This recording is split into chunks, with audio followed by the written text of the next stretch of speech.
एक वैश्या थी जिसका नाम था नंदा। अयोध्या के पास जहां भगवान भरत जी महाराज नंदीग्राम में रहते थे, उसी नंदीग्राम में वो वैश्या रहती थी। भगवान शिव की बड़ी भक्त थी। क्या थी? बड़ी भक्त। उसके पास एक मुर्गा था, उसको भी महाराज माथे पे उसके फर के बीच में उसने रुद्राक्ष लगाया था। बंदर को रुद्राक्ष पहनाती थी, अपने दास दासियों को रुद्राक्ष और शिव भजन करती थी और शिव के ही नृत्य दिखाती थी। शिव के अलावा कुछ नहीं, नृत्य भी करेगी तो शिव के ही। कभी अर्धनारीश्वर, कभी नटराज का नृत्य दिखाया, इस प्रकार के नृत्य करती थी और बहुत सुंदर थी। उसकी शिव भक्ति पर रीझ कर भगवान शिव ही उसकी परीक्षा लेने के लिए एक दिन वैश्य का, बनिए का, धनपति का अवतार लेकर आते हैं, रूप बना करके, जटा बांध करके, सुंदर तिलक, बड़ा सुंदर रत्नों के आभूषण पहने हुए हैं, महाजन का वेश बनाया है और हाथ में रतन का एक शिवलिंग है और एक हाथ में बहुत सुंदर रत्नों का ऐसा अमूल्य कड़ा, कंगन पहन रखा है। वैश्या ने जैसे ही वैश्य को देखा,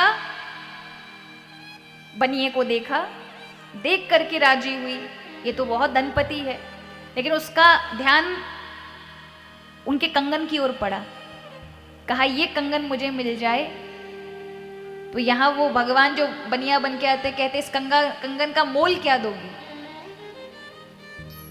बोले आप मेरे से मोल मांगते हैं, मैं भगवान की भक्त हूं किंतु मेरे कार्य बहुत गलत हैं, तो यदि आप मुझे ये कंगन देते हैं तो इसके बदले में 3 दिन पतिव्रता नारी की तरह तुम्हारी पत्नी बनकर रहूंगी, ये कहा। तो वैश्य कहते हैं ठीक है, इसे तुम ले लो और भगवान की साक्षी कह के कहो कि तुम 3 दिन तक पूरे नियम धर्म के साथ पत्नी बनोगी। तो कहा ठीक है, पत्नी बनूंगी। कंगन ले लिया। उसी रात्रि भगवान की माया, उसने नृत्य दिखाया तो उस समय कहा कि अब तो मेरी पत्नी हो तो मेरे जो रतन जड़ित ये महादेव है ना, ये 3 दिन तक तुम रखो अपने पास, इनको सुरक्षित स्थान पर रखना, ये मेरे प्राण हैं। और उन्हें महाराज उस वैश्या ने अपने कमरे के मध्य में रख दिया भगवान को कि तुम महादेव हैं। और उसी समय जब नृत्य दिखा रही थी, भगवान का ऐसा महाराज उसके जीवन पर परीक्षा का समय आया कि अचानक ज्योति जो जल रही थी उसे हवा का साथ मिलते ही वो पर्दे से जाकर लगी और पूरे पर्दों के साथ घर जलने लगा और इतनी तेज घर में आग लग गई कि वो बीच में रखे हुए रतनमय शिवलिंग जलकर राख हो गए। अब वो वैश्या देखती है तो बंदर और उसको तो भगा देती है, रस्सी छोड़ देती है, किंतु वो शिवलिंग को नहीं बचा पाती।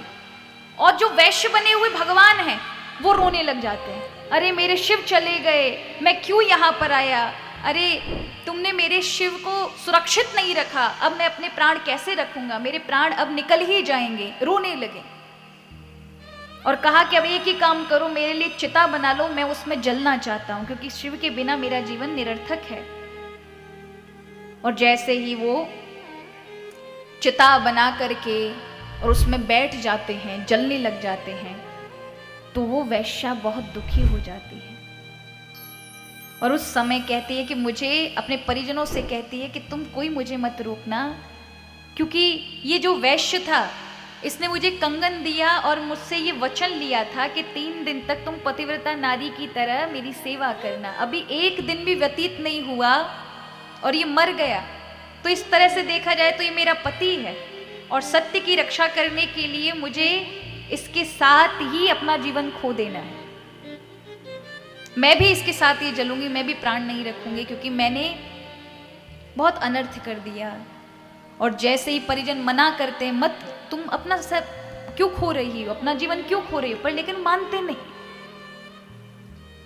और अग्नि के भीतर जो वो वैश्य जल रहा था उसी को प्रणाम करके, और जैसे ही वहां पर चढ़ने के लिए अग्नि में होती है कि उसी अग्नि के मध्य से भगवान भोलेनाथ विश्वनाथ प्रकट हो जाते हैं और कहते हैं नंदा रुको, तुम अपने प्राणों की आहुति मत दो, मैं तुम्हारे भाव का दर्शन करने के लिए, तुम्हारे मेरे लिए कितनी निष्ठा है, तुम केवल अपने व्यभिचारिणी वाले कर्म पर हो कि तुम्हारे जीवन में धर्म भी है?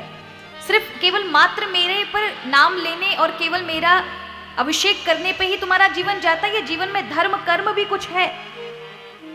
तो मैंने देखा तुम्हारे जीवन में वास्तविकता में धर्म है। इसलिए आज से तुम सभी कुल सहित परिवार सहित मेरे लोक में मैं तुम्हें जगह प्रदान करता हूं और यहां पर मैं महानंदेश्वर नाम से, तुम्हारे नाम से विराजमान रहूंगा। आज भी वहां नंदेश्वर महादेव के नाम से महादेव विराजमान हैं।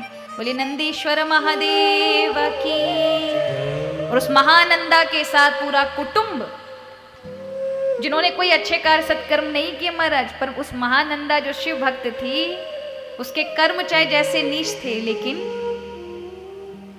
वाकई देखा जाए तो धर्म उसके जीवन में था।